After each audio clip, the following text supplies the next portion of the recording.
Efendim, sempozyumumuzun ikinci günü.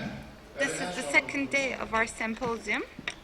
Tabii It is the zaman afternoon session. sempozyumu olunca As it is the time başlıklardan topic, oluşuyor. Dolayısıyla it is actually şu anki related topics, and içeriği sanat right üzerine now olacak. we are going to talk about art, Oturumda ilk and konuşmacımız our sağ first dönem speaker doktoran benim hocam.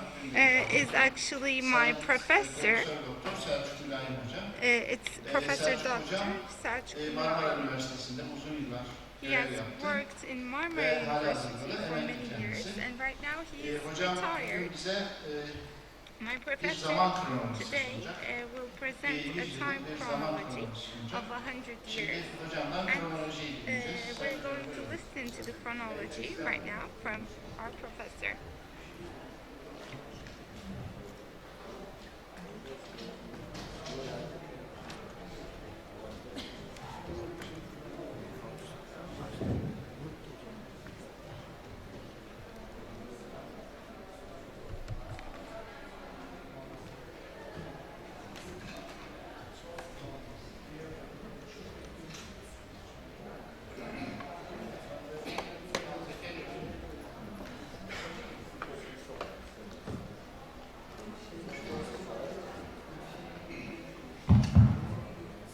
Sayın Başkan, değerli meslektaşlar, Distinguished Chair, 2 gündür izleyebildiğim kadarıyla as far as I sempozyum bildirileri for the last 2 days, çoğu kez the ulvi ve uhrevi katmanlarda ilerliyor. presentations are Gerçi zaman zaman related to izafiye, kara delik, divine kuantumlardan but da sometimes bahsediliyor. we Onlar talk da about işin içine giriyor. relativity, black Demek ki holes, kelam ve or teoloji quantum. böyle bir şey. So this is Kalam and Ben theology. ruh sağlığım açısından ayağı yere basan şeylere About daha my fazla mind, güvenmeyi tercih ederim. Onu therefore I öğrendim. trust in the things which are more Sizlere günümüzden concrete. tam 100 yıl I will be öncesinde talking to you about 1915 yılında I will start with 19. yaşananları özetlemekle bir zaman kesiti What vermek happened istiyorum. at that time? I'll just provide you Muazzez İlmiye Çığ ve Halil İnalcık o günlerde bebektiler. Dolayısıyla günümüzden tam 100 yıl öncesini bize anlatacak canlı kaynak kalmadı. Elimizde günlük gazete ve dergilerle vakailişlerden derlenen soğuk kayıtlar var. Kronoloji işine kendi yararım için başladım desem yeridir. Osman Hamdi Bey ile Şeker Ahmet Paşa'yı biraz tanıyordum ama Filibeli Arif Efendi ile Bakkal Arif Efendi'nin aynı kişiler olduklarını öğrendiğimde utandım. Ve bunun üzerine notlar almaya başladım. Kafanızdaki zaman cetvelinde bir kargaşa varsa bilinen müzmin sanat tarihi yazıcılığından çakılıp kalmanın bir anlamı kalmadı. Son 200 yılı detaylandırırken öğrendikçe konular derinleşiyor, ilişkiler daha karmaşık bir hal alıyor. Tanınmış bir sanatçının doğum tarihi için 3 ayrı yıl kaydıyla karşılaştığında bir arkadaşım ortalama al deyince hatalar zincirine bir yenisini ilave etmek istemediğinden olaylara iyice yaklaşmaya çalıştım. But I didn't repeat this method. I wanted to get closer, and I then Daha hassas decided ve güvenli bir zaman learn cetveli about what üzerinden happened izlemek in the istiyorum. 19th and 20th century Kronoloji in a more araştırması sensitive geniş, manner. The chronology zevkli, research is a very verimli broad fakat field. dağınık. It is very enjoyable, Sonuçta but it üzerinde is so çalıştığım birkaç dispersed. klasörlük And then I birikim, worked kültür on ve sanat many konularıyla files sınırlandırılmış which fakat were küçük restricted ölçekli to kayıtlarla culture and geçmişi art.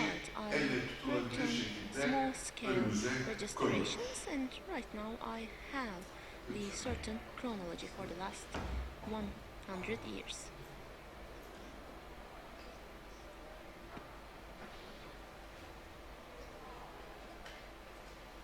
yüzyılın başlarında At the beginning of tam 100 yıl 20th öncesine century, 1915 yılına let's go indiğimizde to the year 1950. Çanakkale Muharebeleri sürmekte, The Çanakkale Türkiye Dardanelles fırtınalı bir Wars döneme were girmektedir. going on and Bu Turkey yıl was going through a 1915'te stormy Sultan period. Reşat'ın This year, 9.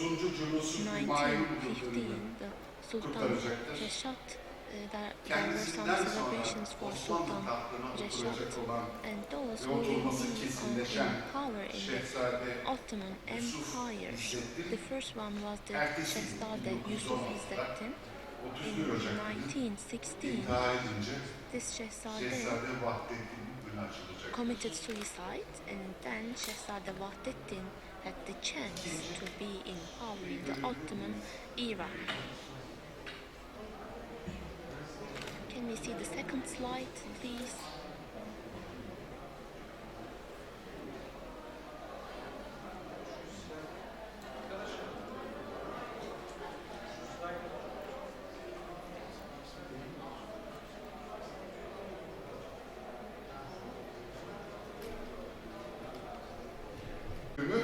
Babası So Cemile Abdülmecit'in Sultan died, and yanındaki Cemile bir was buried türbesinin nearby yanına gömülüyor. Father Abdülmecit.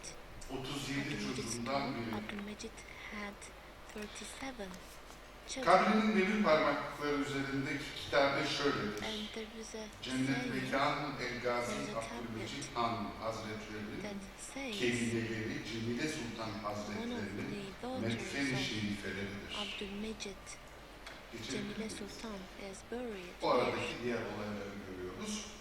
Bu yıl doğanlar The ones biri who hariç were born hepsi this de aramızdan year ayrılmış bulunuyor. are not alive today. Dikkatimizi çeken We en just önemli have gelişme one who is living today. Berlin yakınındaki bir ahşap caminin inşa And edilmesidir. nearby Berlin, a wooden Bu mosque was built. Cami oradaki This Türk mosque şehitliği dolayısıyla is used as inşa edilmiştir. Sonradan for the yıkıldı. Diğer bir martyrs gelişme there. Medresetül But then it Hattati'nin was demolished. açılışıdır. Another madrasa was opened in that year. Yine bu yıl içinde açılan bir In the same resim year, sergisi there ki was an art Sultan exhibition Abdülaziz'in tablo koleksiyonu in sanayi the lisede artworks of açılmıştır. Sultan Abdulaziz. Sonra bu yıl Galatasaraylılar Yurdu'nun açılışı Then önemli the bir door olaydır. of Bu yıldan Galatasaray itibaren düzenli was olarak resim opened sergileri and açacaklar. regularly Ve yine bu yıl had some Emanat-ı Mukaddese'ye yeni bir art galleries, hatıranın, art bir exhibitions. kılıcın ilave edilmesi de This year, önemlidir. a sword was included into the list of weapons. Mimari alanında 1915 In yılı terms of architecture, neoklasik 1915, üslubun tırmanışına the dikkatimizi neoclassic çekiyor.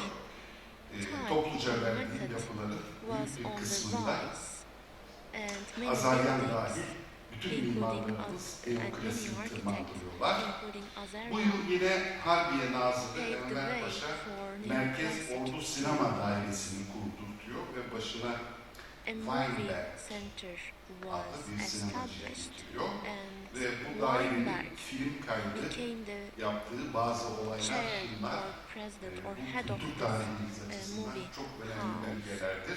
This movie Alman house İmparatorluğu'nun is an important one for der saadete gelişi culture. olduğu gibi Then filme the alınmıştır. German Sultan Emperor Abdülhamit came ve Sultan to Reşat'ın cenaze the capital merasimleri city of filme Oturum, and alınmıştır. Ve yine this was Sultan filmed, Vahdettin'in biat and the merasimi ve burying kılıç olayı. ceremonies of Biliyorsunuz Ayastefanos sultans abidesinin were filmed, as you yıkılışı da know. ilk belgesel Ayastefanos sinema olayı olarak bu was daire also tarafından demolished, and filme at that time alınmıştır. this demolition was Geçelim. filmed in 1915. Evet. Yılın yayınları arasında Let's look at Halil the Efendi'nin birds ağabeyi which were İsmail published. Galip'in, ikisi de Osman Han Bey'in İsmail çocuklarıdır. Gaip, the son of Asar-ı Osman Atika Gaip, Müzesi Bey, sikke kataloglarına esaslı bir ek yaptığı görülüyor. made many contributions to the Sikh Yayın catalogs dökümünün of some of bize the gösterdiği bir museums. başka husus, Uh, özel as we can matbaa understand from ve the yayıncıların publications, sayıca artmış olmasıdır. Yani matbaaya amireye, private Mahmut Bey publishers matbaası vesaire and gibi diğer private printing matbaalar houses katılıyor. Yılın increased that. kayıtlarına geçmemiş olan önemli gelişmelerden birkaçını daha ilave Also edeyim. some important developments. Bedri Grozny adlı bir alim, There is a figure Hitit named Çivi Bedřich yazısını Grozny, ilk defa bu yıl deşifre ediyor. and Bu Hittite bizim açımızdan da writings önemli, were Hitit tarihi açısından first da önemli. uncoded at Bir in başka that year. ilginç not şudur. Another interesting thing İstanbul in this Asar-ı year Atika is that Müzesi'ne is 2793 Asar-ı envanter Atika numarasıyla katılan Museum bir included a Bizans new mezar taşı inventory. bu It yıl was a tomb from müzeye the Byzantine Prens Sabahattin times, tarafından and Prince Sabahattin getirilmiş, hediye edilmiştir. gave this tomb tablet as a gift to the Bunlar museum. ya doğum ya ölüm tarihini tespit These edemedim ama are kesin people who were bu yıl doğanlar born ay ve gününü tespit in this edemedikleri year. ama We don't have the exact month or day, but ve yine bu it's yıl for sure ölenler. that these figures died in that year, and Özet ve sonuç olarak you can see the people who o died günleri in bize anlatacak 1915. canlı kaynaklardan yoksunuz. As we don't Takdir have yaptıklarıyla dile living getirilse de people who could talk about 1915 yılı those days, sanat but tarihçileri we can say tarafından that çok farklı 1915 algılarla ve has a bambaşka different boyutlarıyla perception zengince anlatılacaktır. the Bu art yazıyı niye historians, koydum? and the Eski year 1915 kuşak, will be told alimler in a very bibliografya rich çıkartmak, way. kronoloji yapmak gibi işleri In the past times, amallık sayanlar ve bu creating işleri chronologies küçümserlerdi. or chronology Büyük was adamlar despised, geçmişlerle and they were uğraşmazlar. saying that greater Minima men non cannot cura be creator busy with small derler. duties Ama or ben small kronoloji jobs. yapmaya However, devam edeceğim. I will Çünkü bu işi continue with aptalca this work of bulmuyorum. chronology, and I don't find Efendim hocamıza teşekkür ediyoruz. We would like to thank our İnşallah devamını bekliyoruz. presenter. Onun sözünü We will hope to Şimdi see sırada more work of his. yan doçent doktor Now, Mustafa Çetin We Aslan. have Mustafa Çetin Aslan, Associate Professor, Doctor. Selçuk Üniversitesi He is from Edebiyat Selçuk Fakültesi, Sanat University, Tarihi Bölümü Department of öğretim üyesi. Literature, Çetin Aslan'la Art birlikte History, Ahmet Yavuz Yılmaz and birlikte Mr. halihazırda da Mustafa Mr. Çetin Yılmaz Aslan also co-authored Sanat Tarihi this Bölümünde devam presentation, ediyor. Ahmet and he is Yavuz also Yılmaz working in the Hizmetler Department of Bakanı Art Üniversitesi Sanat History Tarihi at Bölümünde Necmettin Erbakan hazırladığı sunumu University. dinleyeceğiz. Buyurun. Now we're going to listen to their presentation. Tabii Selçuk Hocam'ın arkasından konuşmak çok It's kolay bir şey actually değil. very hard to Bunu belirterek speak after başlayayım. Ayrıca bir takdim tehir olayımız oldu. Erdal Bey normalde benden önceydi ama onun actually we sunumunu switched PowerPoint sunumunun places, arkasından video gösterim olacak. O nedenle but bir there değişiklik will yaptık. he will actually show a video, so Selçuk that's why Hocam we yine decided az to önce swap belirtti. our places. Ben dün burada yoktum ama bu kısmını en azından organizasyon komitesinin başarılı çalışmasıyla internet üzerinden takip etme imkanım oldu. I actually had the Bildirilerin büyük bir opportunity çoğunluğu to see the daha ziyade symposium tasavvufi on the boyutta, internet. işte işin felsefi Because it boyutundaydı. was online. Ama biz sanat tarihçiler görsel malzemeleri kullanarak görsel malzemeler üzerinden tarihi anlamayı ve algılamayı amaçlarız. But we also Bu nedenle have more visual biz Ahmet materials Yavuz Yılmaz arkadaşımla birlikte to try to understand dedik ki time. saat motifleri yani zamanın göstergesi olan saat motifleri Türk sanatında ne şekilde kullanılıyor? Clock motifs, Bunu tespit edelim ve bunun üzerinden bir çalışma yapalım. ornament art. Başladığımızda öncelikle minyatürle ilgili örneklerin sayıca çok olduğunu gördük. Daha sonra mimaride, özellikle geç dönem Osmanlı mimarisiyle birlikte yaygın bir şekilde mimaride kullanıldığını gördük. Size öncelikle minyatürden birkaç örnek göstereceğim ki bugün Ahmet Saymar'ı tanıyacağım da bir kısmını gösterdi. Özellikle El Cezir'in otomata ismiyle bildiğimiz yazması bizim açımızdan önemli. Belki İslam sanatı açısından en önemli zaman göstergesi açısından saat motiflerinin yer aldığı bir çalışma. Sayın Hocam hemen hemen bütün bunları saymıştı aslında, yani teknolojik anlamda güneş saatleri dediğimiz saatleri ilk olarak başlar, arkasından su saatleri, mum ya da ateş saatleri, uzak doğuda bunlar biraz daha format değiştirip tütsü dediğimiz formata dönüşecektir. Yani belli bir süre yanan tütsüler üzerinden zaman tayini yapılacak. Kum saatleri ve nihayetinde mekanik saatlerle birlikte saatler gelişimini üst mertebeye çıkarmış olacak. Tabii Türk sanatına baktığımızda güneş saatleri fonksiyonel olarak kullanılır ama süsleme sanatlarına çok fazla yansımamıştır. Süsleme sanatlarına daha ziyade su saatleri, özellikle El Cezeri'nin otomatasında ve diğer taraftan kum saatleri, özellikle mimariye bağlı süslemede çok yaygın olarak görülecek. Ve nihayetinde kalem işi süslemelerde de özellikle mekanik saatlerin masa ve duvar saati formatlarını görmeye başlayacağız. El Cezeri'nin mum saati tasarımlarını görüyoruz. Bu da az önce Sayın Hocam belirtmişti. Belli bir zaman dilimi içerisinde yanan bir mumla zamanın tayini sağlanıyor. Tabii mum bittiği anda zaman tayini bir anda bitmiş oluyor. Kesin bir sonuca varmak imkansız. Sadece belirli bir zamanı ölçmek için kullanılıyor. Diğer taraftan Cezeri'nin üzerinde durduğu çalışmalardan birisi de hisarlı ya da kayıtlı su saati dediğimiz. Yani bir kaptan bir kaba suyun boşaltılmasıyla zamanı tayin eden bir mekanizma vardır ve El Cezeri'de bunun farklı versiyonlarını görmek mümkün. El Cezeri'nin 1206 tarih nüshasında görüyoruz, 1210 tarih nüshasında görüyoruz. Çok farklı sayıda benzer formatta hisarlı ya da kayıtlı su saati karşımıza çıkıyor. Az önce görmüştünüz, filli su saati olarak bilinen bir mekanizma. Üstteki su tankı yavaş yavaş boşalmaya başlıyor ve aşağıdaki mekanizmaları tetikliyor. Böylece saat başlarında ses çıkaran bir filli su saati karşımıza o maketi de hemen yanında. El Cezeri sadece tasarım yapmıyor, kendi yapmış olduğu çizimleri de yapıyor ama aynı zamanda bir uygulama tarafı vardır ki Diyarbakır Ulu Camii'nin avlusunda bizzat El Cezeri tarafından yapılmış olan güneş saatini görüyorsunuz. There is a sun clock that is made by himself. Miniatür sanatında And saatler in the çok sıklıkla karşımıza miniature çıkıyor art, ki we can see clocks biz very Osmanlı için often. şunu diyoruz, And özellikle we know for Fatih the Sultan Ottoman, Mehmet particularly for Fatih Sultan 1470'lerde Mehmet, sadece ressamlar getirmiyor, aynı zamanda saat ustaları da getiriyor. actually Bu calls saat not ustalarının yaptığı only çalışmalar var. Daha sonraki süreçte only painters Kanuni and döneminde özellikle sıklıkla or artists, but elçilerin Osmanlı'ya also saat calls hediye ettiğini ve clockmakers padişahların in hediyeleri almaktan, özellikle 1970s saatleri from almaktan mutluluk Venice. duyduğunda And diğer we know kaynaklarda that he buluyoruz. has a special interest in buying clocks İslam'da as görmüş well. olduğunuz nişin Here içerisinde in the niche, tamamen you dekorasyon can ögesi see olarak kullanılan a sarık ve decorated aşağıda kitapların yanında bir de you kum can saatini see rahatlıkla that there görebiliyoruz. is actually a sand clock and Az önce görmüş there are olduğumuz other books. minyatürlerden Here birisiydi. in this Sayın miniature, Hocam, Ahmet Sayın Hocam özür dilerim, burada vurgu tahtası ve and we usluları can see göstermişti the ama biz buna board bir here. küçük masa saati And ve here we yanında can da see kum another saatini ilave desk etmek clock durumundayız. and Bizim açımızdan da also the bunlar sand yine değişik clock. göstergeler. And these are interesting figures Seyit for Nurhan'ın us Surname as well. Ünvanı'ndan bir sahneye camcı And alayına this geçişini is görüyoruz. from Sırayla Sayın replikler yapmış olan camcıların aynı and zamanda these kum are the saati glass yaptıklarında makers, and the ve bunları glass makers sergilediklerini also görüyoruz. make sand clocks.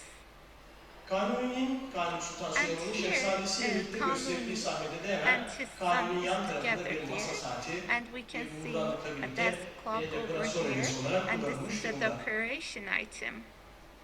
Nakkaş Hasan And ve Nakkaş Hattat'ın Hasan gösterildiği sahnede and Tarikizade'nin Hattat önünde bir adet masa saati calligraphy ve portrait Nakkaş is Hasan'ın shown önünde here. bir kum saati And here gösterilmiş we can durumda. again see a sand clock. Biraz daha geç bir örnek Let's see 1720'lerden another 1727'ye ait example. Levni'nin This is fırçasından from 1727. Sultan 3. Ahmet'e from Suudiler ve Levi's, sunulan hediyeler içerisinde bride. bir masa saati de We karşımıza can see that çıkıyor. among the gifts that are presented, we Yine can see Levni'den bir a başka clock, örnek, and kalkan this is saat another olarak example tanımlanan bir of saat motifi hemen Levi's geçit work. alanının en Here we önünde can see yer another alıyor. type of clock. Minyatürden örnekleri çoğaltmak mümkün ama belli başlı we can örnekler actually genel use anlamda böyle nedir? examples, Kum saati ve masa from saati şeklindeki miniatures. uygulamalar They are yaygınlık mostly gösteriyor. sand clocks and Mimariye desk baktığımızda clocks. mimaride işler biraz When we değişiyor. look at Özellikle architecture, mimari change mekanlarda this bir taç kapı var, changes iki mihrap var. a little bit. Duvarların köşeleri, We mihrap can geçitleri see gibi alanlarda that in sütunelerin hem the kaidesinde domes, hem de başlık in the bölümünde alleys, kum saatlerini there are motifs görüyoruz. Bir of kısmı mermer, bir kısmı taş. sand Sütuncelere clocks. bağlı Some olarak of them are değişik marble, formatlarda karşımıza and çıkıyor. they can come in different Ama formats Beyazıt'tan bir actually. örnekte This is an İstanbul'daki example Beyazıt from Camii'nde de, Beyazıt Mosque. özür dilerim, hem taç kapıda hem de This is mihrapta aynı both in şekilde the köşelerde sütuncular karşımıza touch door, çıkıyor. Kum başlığı and motifleri we buralarda can var. see many examples Erzurum'dan of bir sand örnek clocks. This is an example from 1562 tarihli Erzurum. Erzurum It's dated Lala back to Mustafa Paşa Camii'nde yine 1562 kum saati in motifleri Lala Mustafa karşımıza Paşa çıkıyor. Camii. And here görebiliyoruz. we can see the examples over there as well. Mimarideki bu uygulamaların And işi bir kalem işi olarak apart from karşımıza çıkan that, there are görüntüler. Belki also bunlar bizim niche açımızdan yine ilginç. examples, ornaments of niche Kırşehir'den as well. This is an bir örnek example from Emine Hanım Camii'de. Kırşehir. Mihrap hafif eksenin soluna kaydığı için You can see that sol there's taraftaki a biraz shift küçük, to sağ taraftaki the left, ona so göre daha büyük one olan bir is saat karşı smaller saat than the karşımıza other. çıkıyor. We Burada can daha see clocks as well. iyi Here görebiliyoruz. you can see it more Soldaki nispeten daha küçük clearly. saatteki These çok daha are büyük. placed Burada on güzel the bir altar, şanslıyız. on Henüz the yok olmamış mihrab. bir We're uygulama var. very Sağ tarafta lucky ne yazık actually ki because büyük we oranda can tahmin see olmuş an ama sol tarafta application ustanın ismini, Halil ismini that rahatlıkla we okuyabiliyoruz. can see the name of the ustad Arnavutlu who actually başkenti made Tiran'dan this. Ethem Bey Camii. And Caminin yapım tarihiyle ilgili sıkıntılarımız var. 18. yüzyıl sonu 19. can yüzyıl başı see gibi tarihleniyor. That the Ama end of Doğu the ve Batı 18th duvarda birer century and adet the yine beginning of saat 19th motifi century, karşımıza we çıkıyor. can see the motifs of clocks. Yine Arnavutluk'tan And bir örnek this is an Berat'tan example from Albania. 1827-28 tarihli And Bekarlar Camii'nde de aynı this is from şekilde the caminin doğu ve batı beden 1828. duvarlarında diğer kalem işi motiflerin arasında 2 adet And saat we motifi can karşımıza see çıkıyor. that there are two clock motifs over here. Nevşehir Göreme'den And bir örnek in 1825 Nevşehir tarihli Pyramid, sivil mimarlık dated örneğinin hemen 1825, kapı is girişinin an üzerinde architectural bir example. saat kaçlı Right in the duvar saati entrance of the door, karşımıza çıkıyor. again, Kalem we işi can olarak see a işlenmiş clock. durumda. It's actually a İzmir niche again. Şadırvanaltı Camii'nden bir And örnek. again, this is Biliyorsunuz an İzmir example Şadırvanaltı from Camii'nin hemen Şadırvanaltı üst Camii kısmında at bir İzmir. kütüphane bölümü var. There is a Kütüphanenin library arkasında at the bir second muvaffakhathane floor, var.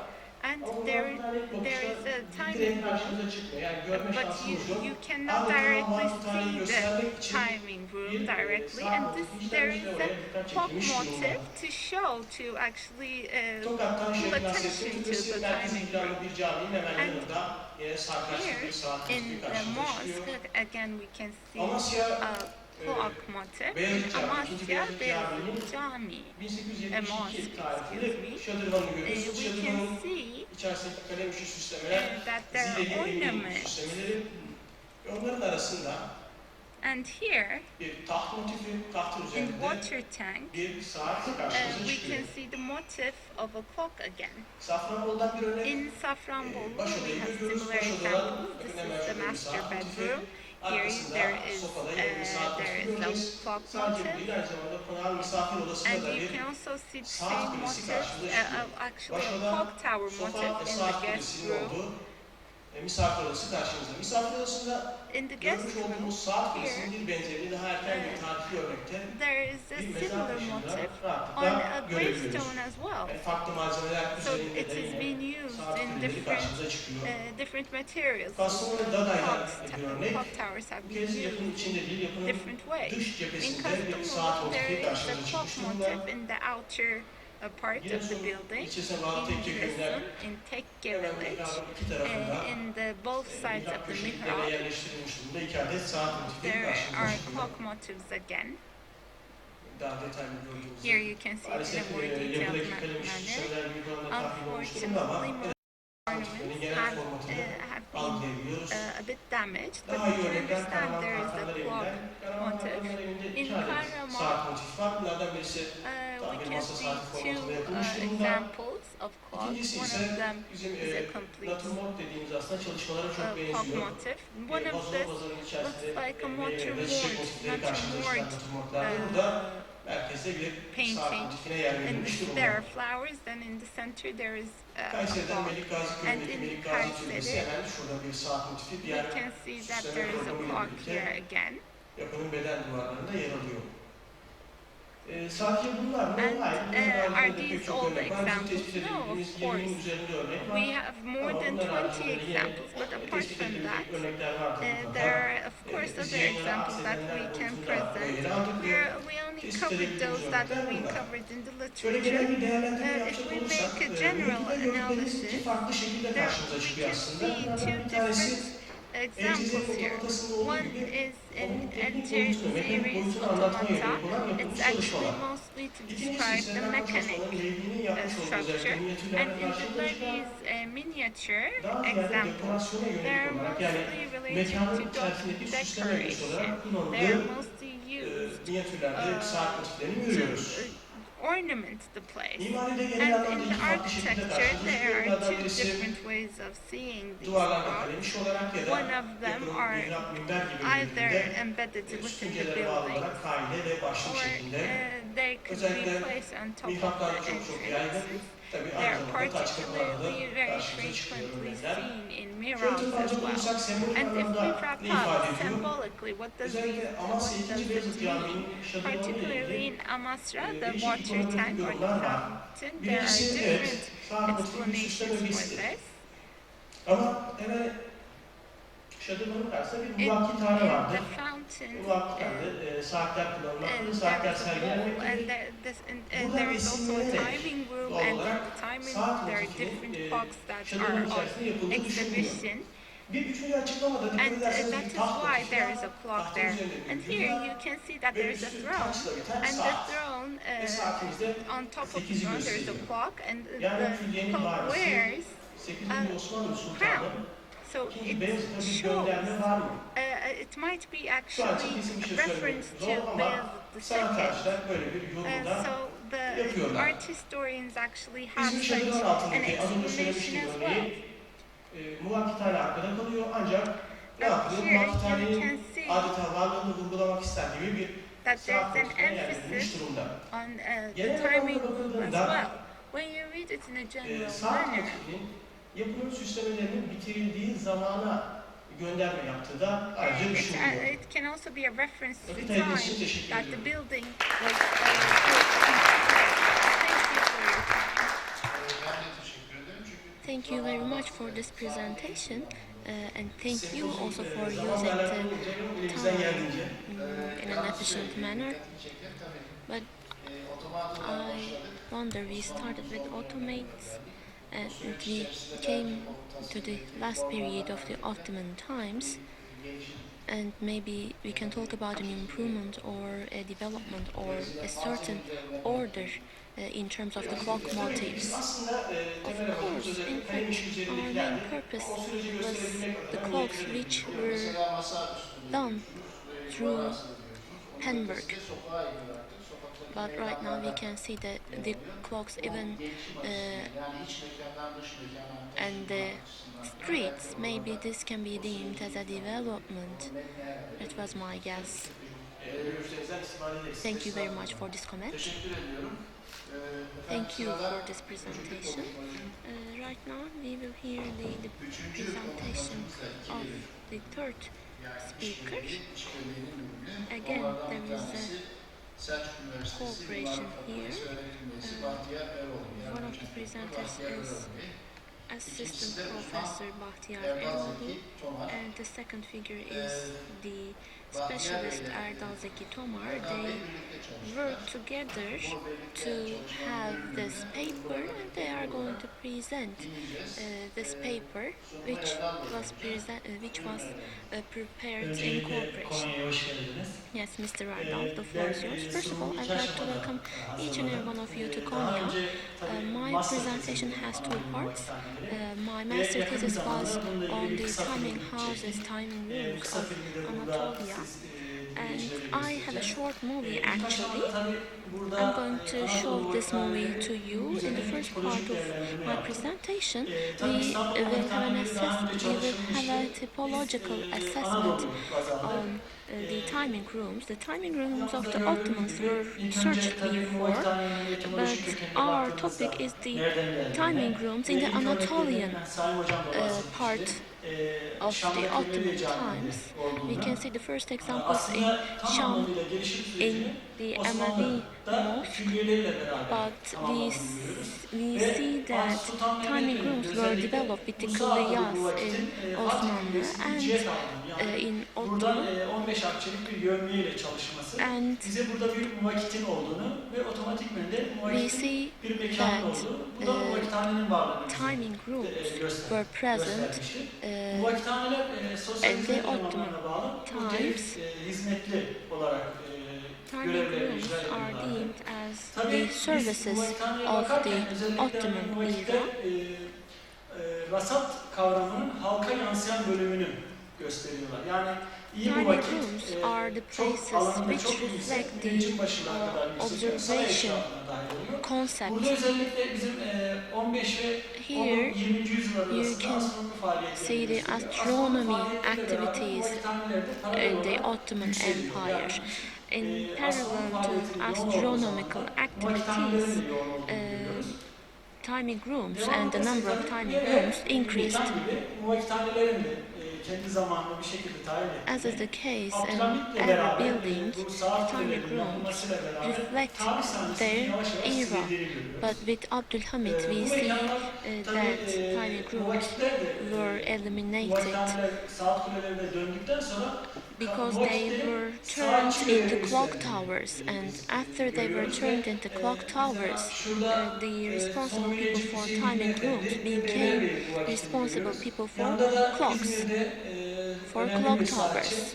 You can see another figure, Fehmi Bey from İzmir, Fehmi Pamukoğlu. He is a mechanical clockman. Özellikle hani ne yapabiliriz bir tipoloji kavramına We girdik ve wanted Türk to İslam have a certain kültüründe typology, zaman mekana and yansıması diye we bir tried başlık to attık. Ve reflect burada özellikle zamanın the mekana yansıması time to the dendiği zaman space in the aklımıza Turkish bir Islamic muvakithaneler culture. bir de saat And kuleleri timing geldi. rooms and Yalnız clock towers are saat important kuleleri in this respect, but when it Abdülhamit'in comes to 25. clock yıl tahta çıkış towers, dönemiyle with topluma the dayatılırken celebration of muvakithaneler Osmanlı'nın Abdülhamit's coming kültüründen into bir power, kültürün they sonucu became ortaya affected. çıkan But doğal bir timing ihtiyaçtı. rooms were Saat a kuleleri ise natural farklı need değerlendirilmek at the zorunda. time of Ve burada Ottoman Empire. muvakithaneleri de kendi içerisinde konumlarına göre You can ve see birbirine the pratik division göre of timing başlıklar rooms içerisinde according to their ele aldık. location and Özellikle according to their konumlarına göre plan. muvakithaneler According de to their location, muvakithanenin bulunduğu konumda nasıl hizmet verdiği bizim için önemli how oldu ve plan timing tipolojisini rooms buna göre serve değerlendirdik. was Burada bir eğer important in muvakithane our distinction. sokağa hizmet ediyorsa If sokak timing muvakithanesi, rooms meydanda, are serving meydanda to bir hizmet the veriyorsa meydan street, muvakithanesi, they külliyeye are aitse street külliye timing muvakithanesi. rooms. If Külliye it's muvakithanelerinde de biraz a square, then they are square timing rooms, and if they are mesela for bir yapı grubuna clients bağlı veya bir or yapı if they are grubundan for bağımsız social complex, muvakithaneler şeklinde they are örnekleri social Anadolu'da bu complex şekilde olduğu için timing rooms, and these tipolojiyi are the bu alanda examples from the geliştirdik. Anatolian region, and this is our typology. Let's talk about street timing rooms. They serve for the people passing nearby the street, and especially these timing rooms have more than multiple plans. Ortahisar timing room, Kütahya, Tokat timing rooms are examples of this. Let's look at the square timing rooms. As you can see in the slide, they are located in a square. For instance, Kayseri timing room is a good example of the square timing rooms. Let's look at the social complex timing rooms.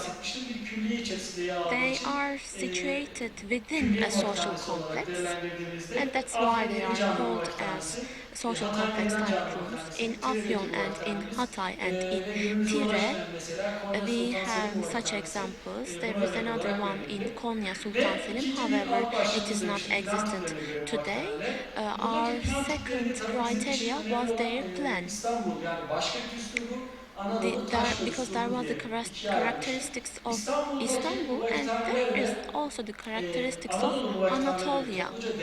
When we consider the two, we can divide them into square plans or multiple plans. bir tipolojik timing room. değerlendirme So sorunu. this is our second Ve criteria in İstanbul'da our aşağı yakın bu typological hastanenin assessment. günümüzde 31 tane We sınırı know ulaştı. that Ve 31 of slaytımızda da around gördüğünüz 60 gibi kare timing planlı rooms veya bir are köşesi pahalı existent veya today ana in cephesi Istanbul. çokken They have different plans. veya They 8 yer farklı have muvakitanelerin multiple olduğunu shapes. gördük. We Devam have edersek Türkiye bazında aynı squared zamanda pembe timing olanlar rooms. bizim In Anadolu this map, muvakitanlarında tespit the pink ettiklerimiz ones are yani the diğer açık renkli Anatolian olanlar timing ise günümüze rooms. ulaşmayan. Yani And bir muvakitanın varlığı var the ones yalnız with lighter günümüze colors ulaşmadığını are those which are not tespit ettik existent ve today. We bu know that in the haritamızda past there ulaşanların were yanında some timing fotoğraflarıyla rooms, beraber but right now they are gösterilmesi. not existent. You can see Tabii the photos burada of timing günümüze rooms ulaşan on the map. muvakitanelere baktığımızda 14 These tane are the muvakitanın timing rooms ulaştığını, which are existent günümüzde ise today. 18 tane We muvakitanın have ulaşmamıştı, biz 14'ünü 14 değerlendirme içerisinde today ele aldık. in Ve Anatolia, Anadolu muvakitanlarında and we yönettiğimiz assessed slaytımızda olduğu gibi 14 İstanbul of muvakitanları these. şeklinde bir plan tipolojisinde We burada işte create the özellikle plan mesela Safranbolu, typology, especially Safranbolu timing room. Safranbolu muvakitanesi ikiz bir muvakitane olduğu kütüphaneyle beraber değerlendirildiğini dikkat çektik. Ve Is that the her birinden bir timing örnek alalım, room, hızlıca for geçmek istiyorum. instance? Afyon Yeni Cami, I have one bizim için example from tarihinden each ziyade plan kind. tipolojisine Afyon Yeni Cami is burada dikkat important in çektik. terms of its Özellikle plan konumuna göre typology. bir külliye According to the muvakitanesi. location, it's a social Plan tipine complex göre baktığımızda ise timing çokgen room. planlı According to the muvakitaneler plan, grubu içerisinde it değerlendiriyoruz. has a multiple Ve plan, muvakitanemizin planına baktığımız and that's zaman the plan cepheleri of the timing room. It has a polygonal plan, as you can see. This is the old photo on the left, and on the right you can see the state after restoration. In the first place, Amasya 2. Beyazıt Muvakitanesi, Taşra'daki en güzel muvakitanelerden birisi. Özellikle yapıdaki içindeki süslemelerle beraber ve külliye muvakitanesi olması bakımından it is also a social complex timing room. As for the plan, plan tipi it is kesitlerine a timing baktığımız room zaman da which has a rectangular plan. şöyle söyleyeyim, You yan can see taraftaki the plan tabimiz bizim. here. Burada You hem can giriş kapısı see the üzerinde tablet kitabesi var hem on de the giriş right. kapısından geçtikten sonra There is a arkasında bir tablet kalmış üzerine yapılmış bir on top muvakitanne of var. the Burada entrance tarihi room, yukarıda and ne inside kültür yaptığı there is işte bir another muvakitane tablet. tabiri bize buranın muvakitane olarak And in the kullanıldığını. tablet it says Aslında that this muvakitane place kütüphaneler was used as a birbiriyle çok timing room. karıştırılıyordu. In fact, timing rooms Şöyle bir and şey de oluyor. libraries Kütüphanelerde kitap sayısı were arttıkça confused yeni at that muvakitanelere time, were mistaken at that time, olduğu biliniyor. and Yine if Amasya the Muvakitanesi timing rooms had örnekler. more books, then İçerisindeki they kalemişi, were manzara to resmi, use, ikinci they were beğendiğim used, Trabzon Ortahisar they started to be Muvakitanesi, used as yine Ortahisar Muvakitanesi konumuna göre bir sokak libraries. muvakitanesi. That is the Trabzon Ve timing müftelik room. planlı muvakitane It is a bunun street içerisinde bir alt timing başlığı. room, Ana and it cephesi, has an individual şurada plan. gösterdiğiniz gibi, You can ana see cephesi the çokgen planlı main muvakitane. front. Aslında bu plan tipinin kullanılması In fact, using sevgilerde this, mesela bu plan we can see this kullanılıyor. plan Çünkü bir in some sokakta bu plan tipinin fountains. en kolay şekilde Why? hizmet verebilmesi This için is the bu plan çokgen which plan can daha çok mimaride serve tercih to the people edilebiliyor. easily, and this Yine plan is restorasyon used in sırasında many çekilen fotoğraflar other ve içinde. artifacts. Şimdi bu vakithanenin yapıldığı tarihle alakalı net bir bilgi yok. We don't have certain information about when this timing room was built, but you can see a tablet here, and in this tablet it says 1324 according to the Islamic calendar. That is the Kayseri timing room. It is one of the examples of square timing rooms. According to its plan, it is a rectangular timing room. You can see the plans.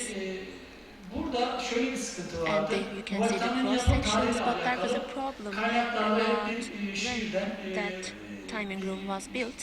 bir tarih belirleme vardı. Yalnız yapıya dikkatlice bakıldığında When you dilatasyon hatalarını pay görüyoruz. attention, you Burada can see aslında some bu dilatation vakithanenin burada yer aldığını, problems. saathane olarak kullanılan yani saat kulesinin ise sonradan buraya The timing room was yapıldığını actually there, and the clock tower was built afterwards. So the first timing room was Ve there. İzmir Şadırvanaltı bu vakithanesi. That is Mustafa the Hocam İzmir bahsetmişti. Şadırvanaltı timing room. Şadırvanın altında yer alan It is saat motifi where you can muhtemelen see a külliye clock motif. vakithanesi olan Şadırvanaltı vakithanesine You bir can see a gönderme clock here, doğal and this olarak clock olabilir. Ve vakithanemize baktığınızda represents şöyle the göstereyim. timing Şuradaki room küçük olan bölüm after bu it, vakithane. because you Şadırvan cannot see the şuradaydı. timing room in the Şurada o first place. saat motifi bu That is taraftaydı. where the Ve aslında fountain burada is, kütüphaneyle birlikte bu vakithanenin and hemen we yanında have a çok küçük library ölçekli bir şekilde in this şurada olduğunu timing görüyoruz. room. Yani ve Şadırvan'dan bir görüntü. You can see the Bu fountain. vakithanenin şurada yer aldığını görüyoruz. You İki can kişinin see zor that part sığabileceği çok küçük ölçekli is bu where vakithane. the timing room Şu is şekilde. situated. It's a very small Ve timing room. bunu ayrıyetten koyduk. Hani Konya'da This is another Sultan Selim example vakithanesi from Konya, günümüze Sultan Selim ulaşmayan, yalnız buna timing room, rekonstrüksiyon but çalışması it is yapmıştık not daha önce. existent today. We Burada carried out fotoğrafların the yardımıyla, yani reconstruction fotoğraf work okumayla on beraber it biz bu by looking at the vakithanenin nerede yer photographs. aldığını We try to ve understand aslında hizmet where the bakımından bir timing sokak room was located vakithanesi, in the külliyeye past. sonradan dahil edildiğini It biliyoruz. was a Müfedik street planlı vakithaneler timing grubunun bir room. alt başlığı Then olan it was included ana into social cephesinin complex. bir It kenar has an tahıl individual vakithaneler grubu plan, içerisinde değerlendiriyoruz. Bu and vakithanenin de you tabii can 1955 see yılında that imar çalışmaları sırasında yıkıldığını we understood that this biliyoruz. timing room Şöyle was eski demolished fotoğraflardan yerine in gösterdikten sonra 1955. günümüze net bir This fotoğraf. is an old photo.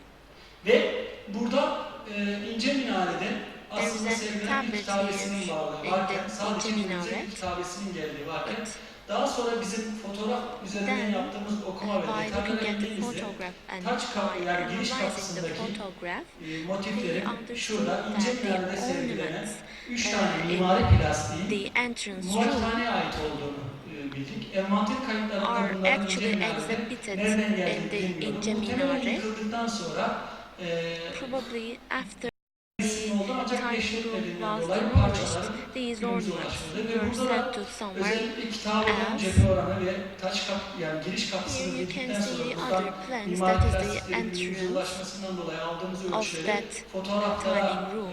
lanse We did ettikten sonra some bir cephe oranı measurements çıkarttık. and Bu cephe we oranından reached tabii certain vakithanenin figures, çizimini yaptık. and we were Bu able tarz to have a mekanlar sketch of this timing aslında bu room, even though it vakithaneyi is not halkımıza existent söylediğimizde today. odane tabiriyle çok karşılaşıyoruz. Aslında bu mekanların bir muvakkitane müzesi In olarak, fact, saat müzesi olarak, these kültür işleriyle places could be alakalı used yerler as a olarak museum sunumları of timing gerekiyor. room or Ve as a baktığımız zaman museum biz bu of muvakkitaneyi clock yerlere towers. koyduk. Hani yıkıldığında So nereye, that ne is şekilde the diye place that yaptığımız this çalışmada timing hemen room Yusufa should be Kütüphanesi'nin today. yanında It is günümüzde next to the Yusufa üzerinden çok rahat şekilde Library, yol geçti. Hatta and şimdi today raylı there is a sistemin road üzerinden geçti upon bu it. muvakkitane. In fact, we Bizim have a zaman rail sahibi system oluyor, upon it. yolbaşının.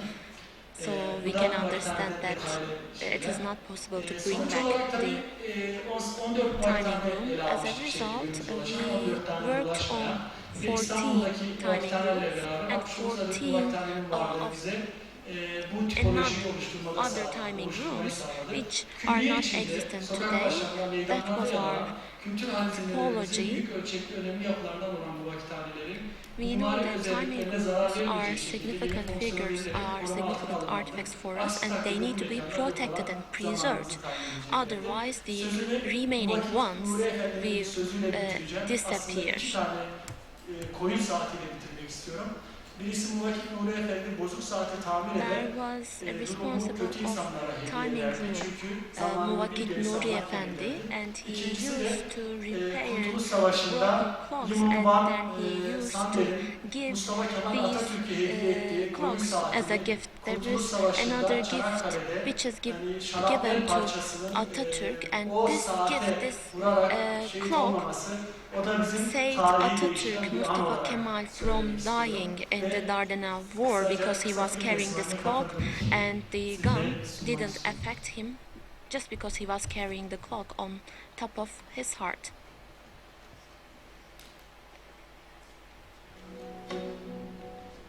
Now you're going to watch a short film, a short movie.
İlk önce bir muvakkithane nedir? Muvakkithane tevkitten gelir. Yani muvakkit tevkit eder. Yani zamanı rasat eder. İrtifa alabilen, zaman tayini yapabilen kişiye muvakkit denir. Bunun da zaman tayinini yaptığı mekana da muvakkithane denir.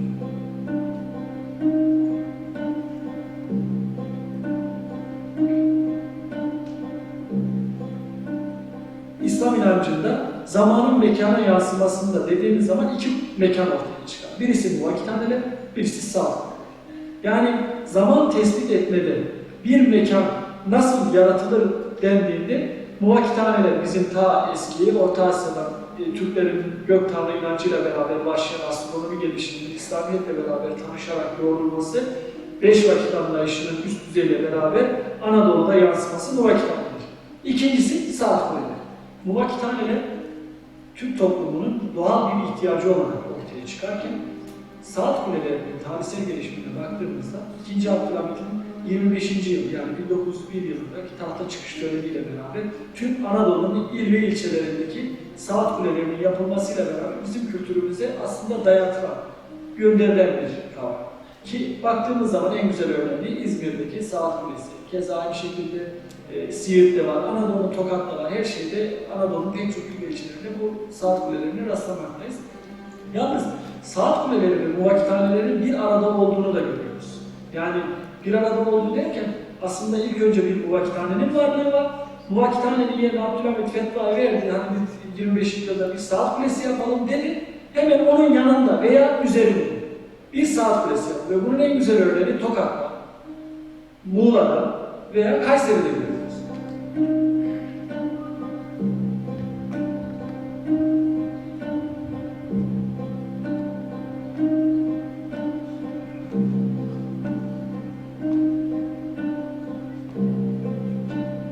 Öncelikle mekanlarında yani muvakkithanede zaman ölçüm aletlere bakarak zaman tayini yapıyorlardı. Burada özellikle bunlar için bir güneş saati. Yani güneş saatinde bir dikili şarkı vardı. Bunun en güzel örneği Konya Hacı Hasan Camii'nin kıble duvarında 1408 dönemine tarihlendirilen güneş saatinde çok net günümüze ulaşabilen ve en erken Osmanlı güneş saati olması bakımından da önemli olan güneş saatinde görebiliyoruz. Bunun dışında tabii nereden yararlanıyordu? İster istemez usturlaptan yararlanıyordu. Olmazsa olmazlardan en önemlilerinden rubu tahtası aynı şekilde bu vakit için önemli zaman ölçem materyallerinden birisiydi.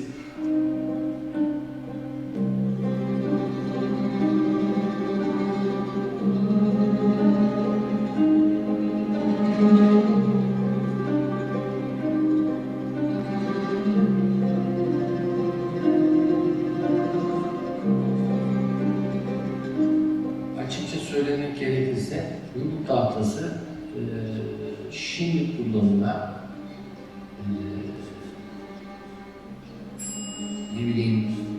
ciddi bir hesap makinesinin bana göre atısı.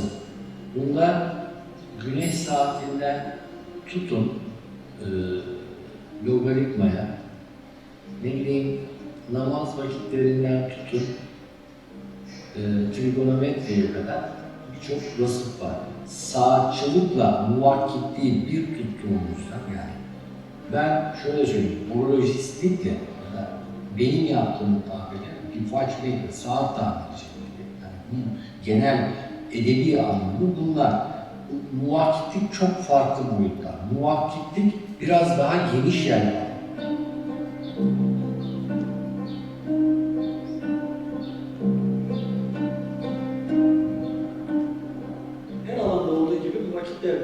Bu vakithanede görevlerini yapabilmeleri için iyi bir eğitimden geçiyorlardı. Öncelikle bir kere bu vakitlerin sayısal zekasının çok olduğu, yani çok iyi derecede bir sayısal zekaya sahip olmalarının yanında sözel zekaları da bu yaptığı meslekleri halka, yani bulunduğu imama anlatabilmesi zorunda olduğu için sözel zekasının da iyi olması gerekiyor. Sayısal zeka derken kastettiğim bir güneş saatini, bir usturlalı, bir kıble nümayı kullanabilme. Yani güneşin hareketlerine göre bir şekilde bu irtifayı alabilme yeteneğine sahip olması.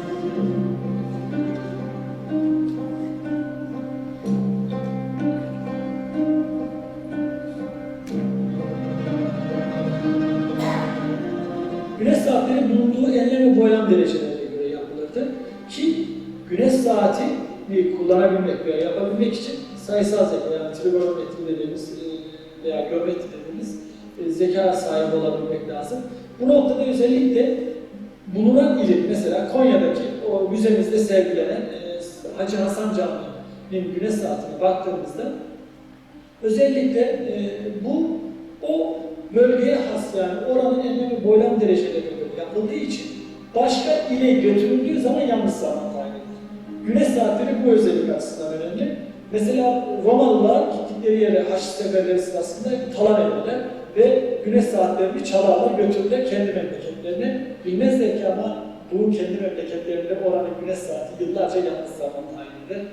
Bu da güneş saatlerinin ayrı bir özelliğini bize gösteriyor.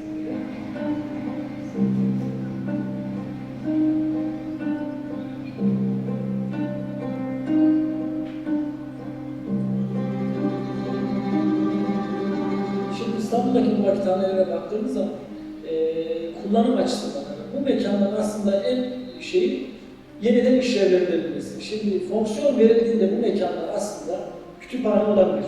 Kültür alışverişini yapabileceği mekan olması açısından önemlidir. Mesela şeye bakıyoruz, İstanbul'daki bu vakithanelere. Ayasofya'daki bu vakithanenin günümüzde büro olarak kullanılıyor. Aslında külliyedeki bu vakithanelerin çoğu imam odası olarak kullanılıyor. Yani imama tahsis edilmiş. İmam burada kullanmadığı eşyaları, camiyle ilgili bir şey olursa oraya kullanılıyor. İkinci Beyazıt Camii'ndeki de aynı şekilde öyleydi mesela Anadolu'dan bir örnek. Bunun dışında Nusretiye'deki aynı şekilde. Yalnız İstanbul hani yoğun bir şehir olduğu için, yani kalabalık, hengametli, yoğun olmasından dolayı en küçük mekan dahi değerlendirilmiş. Bu vakitlerinde zaten küçük. Birileri baktık mesela, büfe olarak kullanılmış mesela. İçerisine tıklım gazeteler, sular, böyle o şekilde kullanılan örnekler de karşımıza çıktı.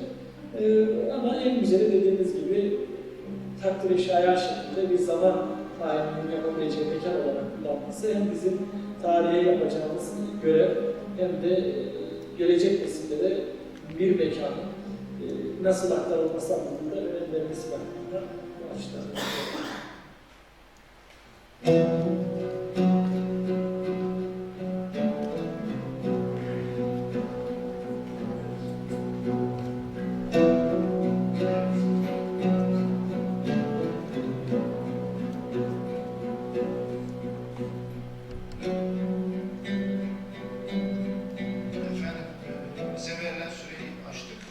We have actually passed the time that was spared for us. We listened to a presentation, but we also had the opportunity to watch this video. And now we have concluded it. I would like to invite my professors here so that if you have any questions, they can answer them. Buyurun Hanife Bey. Mikrofon verelim arkadaşlar. Sorry, just a second please. Hanife Bey buraya. Hanife Bey oraya.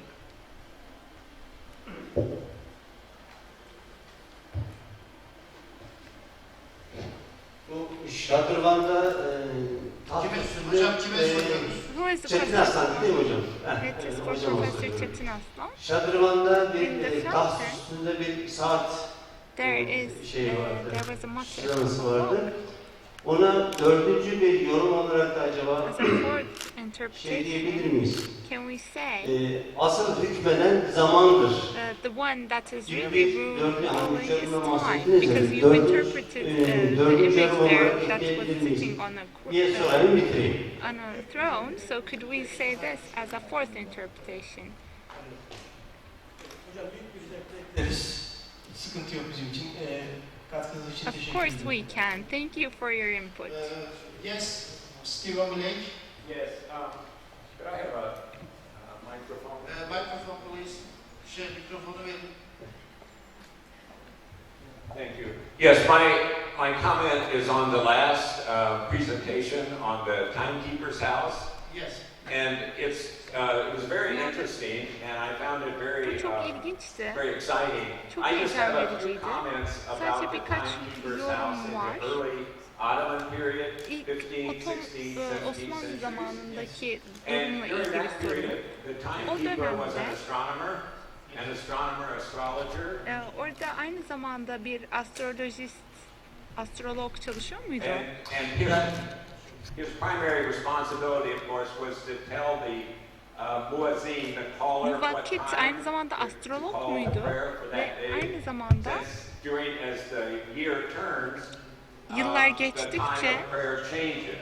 e, And often he had charts aynı zamanda that told him what time namaz to call the vakitleri de various değişiyordu prayers ve during the various kendisinin times of the elinde year. bir cetvel vardı ve o cetvelde işaretliyordu bu zamanları. Aynı zamanda muvakitin farklı görevleri de vardı. Kendisi almanak tutardı ve bunu sultana veya başka önde gelenlere sunardı ve gözlemlerde bulunurdu gezegenlerle, yıldızlarla ilgili olarak. Şunu söylemek isterim, bu konuyla ilgili muvakithanelerle ilgili olarak çok kitap var ve orada astrologlar da bulunurdu ve onlar da oradan ustalarından o becerileri de öğrenirlerdi. Çok teşekkürler, çok güzel bir sunumdu gerçekten. Çeviri yapıldı ama ben özetlemek gerekirse ben özetleyeyim. Mr. Steven bir katkıda bulundu. There's simultaneous interpretation as well, but for those who did not have headphones, I would like to make a short summary. Mr. Stephen actually talks about the timekeeper and the timekeeper's responsibilities against the Sultan, and how they provided certain services for him, and they also kept charts, and they were also astrologists, and we would like to thank him for his input. Are there any other questions? Microphone, please.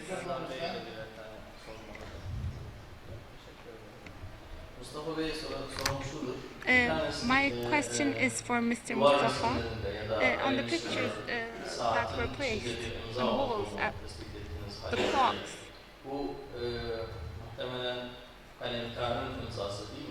there were also signatures there, and these signatures were the signatures of the painter. Whose signature was that? So, do you have any research on that topic? I just wanted to ask that, and also I would like to ask for the timekeeper's house. During the Oturum, there were many clocks. There weren't. There were many clocks. So in the palace, there were other people who acted as halka yansıyan bölüm yani. Eğer iyi bir muvakit alanında çok iyiyse müneccim başı olarak saray eşyalarını alıyor. Yalnız mesela bu şeyde çok iyi görüyoruz.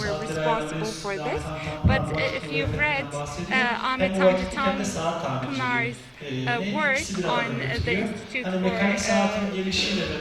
arranging the clocks, we can see that they were both timekeepers and also they were watchmen. And we actually call them the architectural watch as well. I'm not going to take any other questions because we have passed our time. There is an announcement. It is actually announced at every session. This session was live on the internet, so you also have the possibility to watch it again. Now I'm going to give the certificates to our professors.